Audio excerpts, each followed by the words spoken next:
الحمد لله وكفى وسلام على عباده الذين اصطفى أما بعد فأعوذ بالله من الشيطان الرجيم بسم الله الرحمن الرحيم وما خلقت الجن والإنس إلا ليعبدون سبحان ربك رب العزة عما يصفون وسلام على المرسلين والحمد لله رب العالمين۔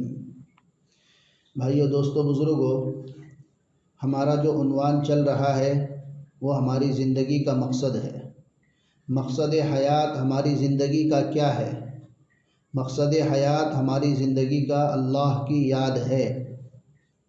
اللہ تعالیٰ نے قرآن کریم میں فرمایا وَمَا خَلَقْتُ الْجِنَّ وَالْإِنسَ إِلَّا لِيَعْبُدُونَ، میں نے انسانوں کو اور جناتوں کو صرف اور صرف میری عبادت کے لیے پیدا فرمایا، جس کی تفصیل ہمارے سامنے 2-3 دن سے آ رہی ہے۔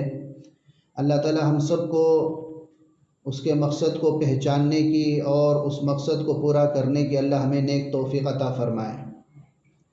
دیکھیے، ہم نے کل سنا ہے کہ جانور اپنے مالک کو پہچانتے ہیں۔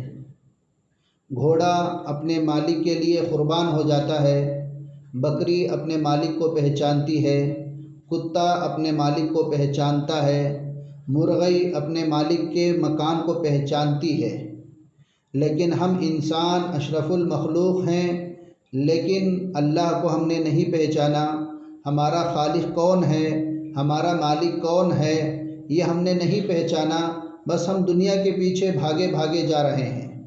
اللہ تعالیٰ نے ہمارے کامیابی کے لیے نبیوں کو دنیا کے اندر بھیجا، اور ہمارے لیے تو سب سے پیارے نبی سرکار دو عالم حضرت محمد الرسول اللہ صلی اللہ علیہ وسلم دیا۔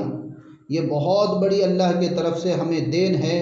آج ہمیں سمجھ میں نہیں آتا، قیامت کے دن پتہ چلے گا کہ آخری نبی کے امتی کا کیا مرتبہ اور مقام ہے، اور ہمارے نبی نے ہمارے لیے کتنی آسانیاں اور کتنے کھول کر ہمیں دین کو سمجھایا ہے، لیکن آج ہم نہیں سمجھ رہے ہیں۔ اللہ تعالیٰ ہمیں سمجھنے کی توفیق عطا فرمائے۔ بہت ساری نعمتیں اللہ کی ہیں جو ہم ان نعمتوں کا شکر ادا نہیں کرتے۔ جیسے عنوان چل رہا ہے کہ گیہوں کتنی محنتوں کے بعد ہمارے سامنے آتا ہے، اور اسی طرح چاول کتنی محنتوں کے بعد ہمارے سامنے آتا ہے۔ نہ ہم بسم اللہ بول کر کھاتے ہیں، نہ کھانے کے بعد اس کا شکر ادا کرتے ہیں الحمدللہ۔ تو بہرحال ہم اللہ کی نعمتوں کا شکر ادا کریں۔ اللہ تعالیٰ کی نعمتیں بے حساب ہیں، اللہ تعالیٰ کے بے حساب نعمتیں ہیں۔ اللہ قرآن میں فرماتے ہیں وَإِن تَعُدُّوا نِعْمَةَ اللَّهِ لَا تُحْصُوهَا، اگر تم میرے نعمتوں کو گننا چاہو، شمار کرنا چاہو تو نہیں کر سکتے۔ اللہ کی بے حساب نعمتیں ہیں۔ ایک واقعہ سنیے، ہمارے ایک دوست عجیب واقعہ سنانے لگے۔ ایک صاحب کا ایکسیڈنٹ ہوا، ان کی آنکھ کے اوپر کا پردہ کٹ گیا، آنکھ کے اوپر کا پردہ کٹ گیا ایکسیڈنٹ میں۔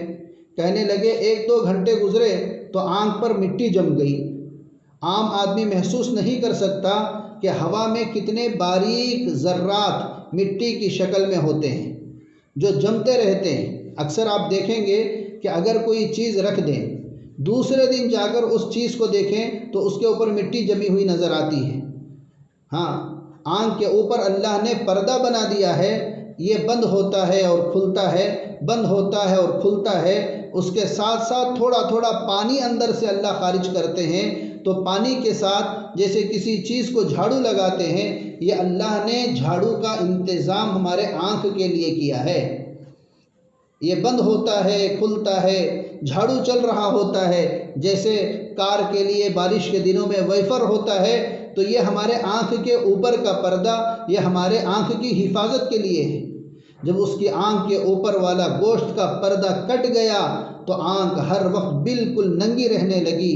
مصیبت یہ بنی کہ ہوا میں وہ جو ذرات، وہ جو مٹی، وہ جو دھول نکلتی ہے اس کے آنکھ کے اندر جمع ہوتی چلی جاتی ہے۔ ہاں، پھر مٹی جب جم جائے تو پھر کیا کرنا پڑتا ہے؟ اس کو دھونا پڑتا ہے۔ اللہ اکبر، اللہ اکبر، دن میں لگ بھگ 50 مرتبہ دھونا پڑ رہا ہے۔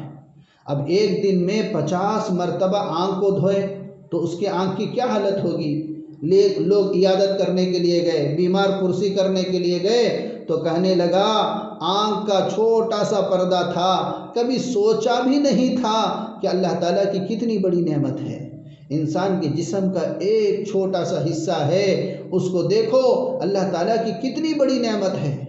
ہم میں سے کتنے ہیں جو رات کو سوتے وقت اس نعمت کا شکر ادا کرتے ہیں؟ مانگتے تو ہم سب ہیں مگر اس کے دینے کا شکر ادا نہیں کرتے۔ دینے والے کا تھوڑا بھی ہمیں احساس نہیں ہوتا۔ اس کی بنیادی وجہ انسان کے دل میں غفلت ہوتی ہے۔ جو ہم شکر نہیں کرتے، اس کی بنیادی وجہ کیا ہے؟ ہمارے اندر غفلت ہے۔ جب غفلت ہو انسان کا رویہ اور ہوتا ہے، جب دل کے اندر استحضار ہو، معرفت ہو، تو پھر رویہ کچھ اور ہوتا ہے۔ ہاں، اللہ تعالیٰ جو نعمتیں ہمیں دیتے ہیں تو ان نعمتوں کا ہم شکر ادا کریں، اور نعمتوں کے ملنے پر بھی ہم ویسے ہی رہیں، اور نعمتوں کے نہ ہونے پر بھی ہم ویسے ہی رہیں۔ یعنی ہم ایک حالت میں رہنا چاہیے۔ نعمت مل گئی تو اترانے لگے، اکڑنے لگے، نعمت نہیں ملی تو پھر جو ہے ہم ایک دم ٹھنڈے پڑ گئے اور ایک دم عاجز ہو گئے، چھوٹے بن گئے۔ ایسے نہیں ہے، ہر حال میں ایک طرح رہنا ہے۔ بعض لوگ اپنوں کو ایک طرح سے دیکھتے ہیں، غیروں کو اور طرح سے دیکھتے ہیں۔ ہاں، ایسی مزاج اسلام کے اندر نہیں ہے۔ ہمارے ایک دوست نے ایک واقعہ سنایا، بھائیو دوستو بزرگوں، ایک واقعہ سنایا، بہت عجیب واقعہ ہے، غور سے سنیں۔ ایک آدمی، جس وقت ہمارا ہندوستان اور پاکستان کا یہ ہوا بٹوارا ہوا، اور جو ہے انگریز کے زمانے میں جب آزادی کے بعد جب بٹوارا ہوا تو بہت سارے لوگ پاکستان چلے گئے۔ اسی طرح بہت سارے لوگ انڈیا سے نکل کر کے ادھر چلے گئے۔ اس کے کئی رشتہ دار تھے مگر سب ادھر ادھر بکھر گئے۔ جب یہاں سے وہاں پڑوس ملک کو گئے تو ایک جگہ نہیں جمع ہوئے، کوئی ادھر چلا گیا، کوئی ادھر چلا گیا۔ اب پریشانی کا عالم تھا، وہ بھی پریشانی کے عالم میں کہیں جو ہے گم ہو گئے، ایک دوسرے کو نہ مل سکے۔ اس آدمی کی محنت کی اللہ نے اس کو خوب مال پیسے بنا دیا۔ ایک آدمی اس طرح جب وہاں رشتہ دار گئے تو ایک آدمی کا ماموں گم ہو گیا، اب یعنی سگا ماموں، اب وہ نظر نہیں آ رہا ہے۔ چلو ٹھیک ہے، اب ادھر ادھر بکھر گئے۔ اب وہاں جانے کے بعد محنت مزدوری کی، کام کاج کیا، اللہ نے اس پر رحم کیا، اب یہ خوب پیسہ کمایا۔ کئی سال گزر چکے تھے، اس نے سوچا کہ میں اپنی کوٹھی بنا لوں، اپنا بنگلہ بنا لوں۔ اپنی کوٹھی، اپنا بنگلہ بنانا شروع کیا۔ اسی دوران ایک بوڑھا آدمی اس کے پاس آیا، کہنے لگا، بیٹا میں قسمت کا مارا ہوں، کوئی میرے رشتہ دار عزیز نہیں ہیں تیرے یہاں، مجھے مزدوری دے دے، بس میں یہاں چوکیداری کروں گا، واچ مین کا کام کروں گا، تو مجھے کچھ کھانے پینے کے لیے دے دینا، بس مجھے کھانے پینے کے لیے دے دے، مجھے سیلری بھی نہیں چاہیے۔ غریب آدمی تھا، غریب پروری بھی ہوگی، اس نے کہا کہ غریب پر احسان بھی ہوگا۔ اس نے سوچا چلو ٹھیک ہے، دن رات یہیں پڑا رہے گا، واچ مین کا کام بھی آ جائے گا، میرا فائدہ ہو جائے گا۔ اس نے کہا، بوڑھے میاں آپ ادھر بیٹھ جایا کرو، میں آپ کو اتنے پیسے دوں گا اور کھانا بھی دوں گا۔ وہ بوڑھا آدمی کام کرنے لگ گیا۔ اب وہ بوڑھا آدمی کبھی صحت، کبھی بیماری، کبھی تھکاوٹ، کبھی کچھ، جب اسے کسی کام میں دیر ہو جائے تو وہ نوجوان اس پر برسنے لگ جاتا تھا، اس کے اوپر خوب غصہ ہونے لگ جاتا تھا، اس کو کوستا تھا کہ یہ ایسا ہے، وہ ویسا ہے۔ تو وہ بوڑھا آدمی بیچارہ رو پڑتا تھا۔ یہ آدمی پھر کسی غلطی پر اس کو ڈانٹتا تو وہ بوڑھا آدمی پھر رو پڑتا۔ ایک دن اس نوجوان نے اتنی گالیاں دی کہ وہ بوڑھا آدمی کہنے لگا کہ بیٹا رزق دینے والا تو اللہ ہے، تیرا دل خوش نہیں تو میں کہیں اور چلا جاتا ہوں۔ قسمت نے مجھے ایسا ہی بنا دیا ہے، ورنہ پیچھے سے تو میں اپنے رشتہ داروں کے ساتھ یہاں پر آیا تھا، معلوم نہیں وہ کہاں چلے گئے۔ جب اس نے یہ بات کی تو اس نوجوان نے پوچھا، بابا آپ کے کون رشتہ دار تھے؟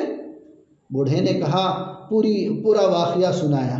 اس کہانی کو سننے کے بعد اس آدمی کو پتا چلا کہ یہی میرے ماموں ہیں، یہی میرے وہ گمشدہ ماموں ہیں جن کی یاد میں میری ماں ہمیشہ روتی رہتی تھی، تڑپتی رہتی تھی۔ اب پاؤں پکڑ لیے، کہنے لگا کہ مجھے معاف کر دینا ماموں، مجھے معاف کر دینا ماں، مجھے معاف کر دینا، مجھ سے غلطی ہوئی، مجھ سے کوتاہی ہوئی، یہ سارا بنگلہ آپ کا ہے، جہاں چاہیں آپ رہیں۔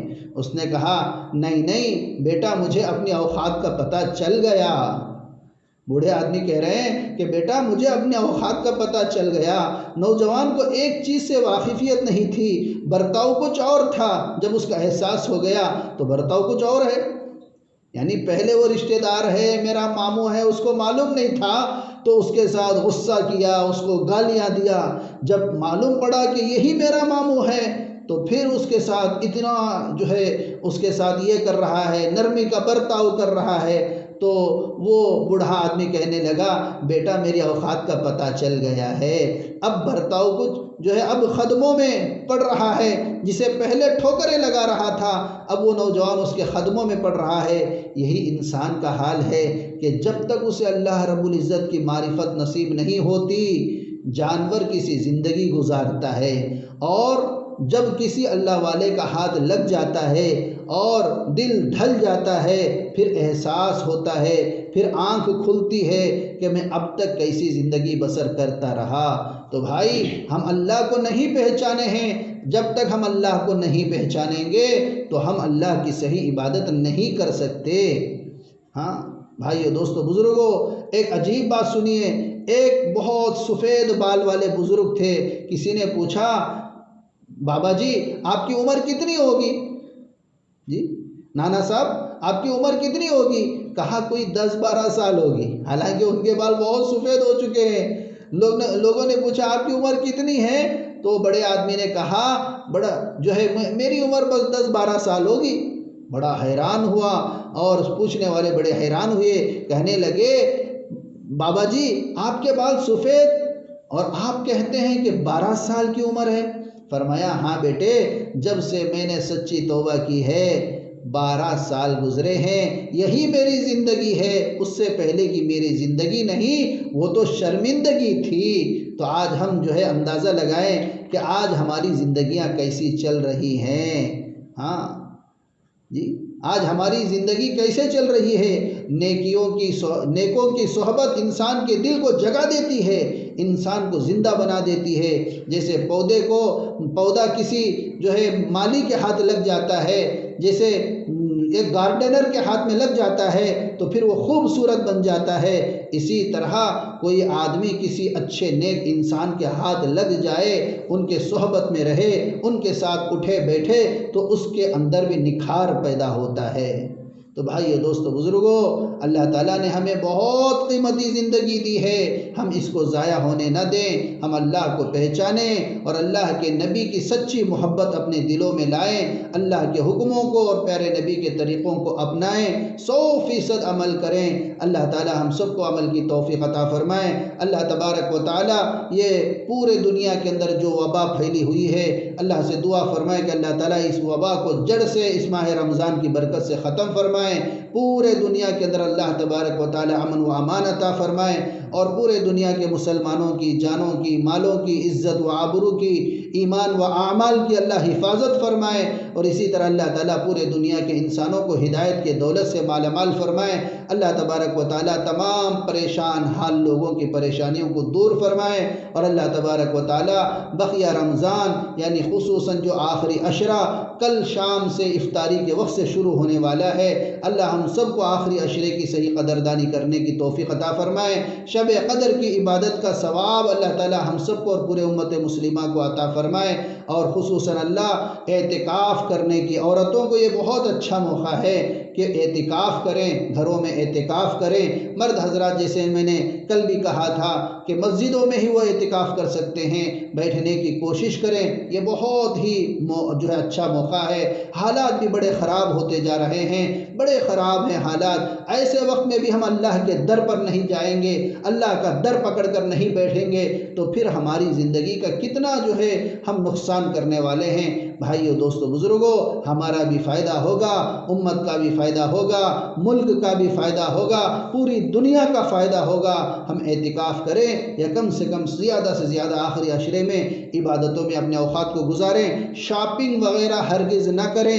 یہ رمضان ابھی جو آخری وقت تھوڑا سا جو ڈھیل دیا گیا ہے لاک ڈاؤن کے اندر، اس کو ہرگز نئے کپڑے اس سال جو ہے خریدنے کے لیے دکانوں کو نہ جائیں، جو ہمارے گھر میں کپڑے ہیں بس اسی میں سے اچھے کپڑے پہنیں، بس اسی سے ہمارے بچے، ہماری بیوی، تمام لوگ جو ہے اسی سے جو ہے عید گزاریں۔ عید کے لیے کوئی نئے کپڑوں کی شرط نہیں ہے۔ اب ہم باہر جائیں گے تو لوگ، ہم سب کو معلوم ہے کہ دھبا بھی لگے گا، ہماری وجہ سے جو ہے دین کو بھی اور اسلام کو بھی نقصان پہنچنے والے بہت جو ہے حالات پیچھے پڑے ہوئے ہیں۔ اس لیے ہم سب بہت جو ہے سنبھل کر رہنا ہے، ہوشیار رہنا ہے، بلکہ اب جہاں پر جو حالات چل رہے ہیں ان حالات کے اندر تو ہم غریبوں کو، ہم ناداروں کو، پریشان حالوں کو جو ہے ان کی ہم نگرانی کرنا ہے، ان کے اوپر ہم کو خرچ کرنا ہے۔ یہ پیسے جو ہم شاپنگ کے لیے لگائیں گے، بس یہ سوچیں کہ آج ہمارا گھر اگر ہم شاپنگ پہ جائیں تو کتنا پیسہ لگ سکتا ہے؟ 5,000، 10,000۔ چلو ہم یہ 5-10 ہزار روپئے ہمارے محلے میں یا ہمارے رشتہ داروں میں یا ہمارے قریب میں کون ایسے لوگ ہیں جن کے گھروں میں تنگی چل رہی ہے؟ رمضان کے مہینے ہیں، افطاری میں فروٹ بھی خرید نہیں سکتے اور پتہ نہیں کیا کیا حالات گزرتے جا رہے ہیں۔ ہم ان کو معلوم کر کے ان پر خرچ کرنا بے حد ضروری ہے۔ اس سے اللہ بہت خوش ہوں گے، اللہ ہمیں دنیا میں بھی اس کی برکتیں اور دولتیں عطا فرمائیں گے اور آخرت میں بھی اس کا بہت بڑا بدلہ اللہ عطا فرمائیں گے۔ اللہ تبارک و تعالی ہم تمام کو کئی سنی باتوں پر عمل کی توفیق عطا فرمائے۔ وآخر الدعوانا ان الحمد للہ رب العالمین۔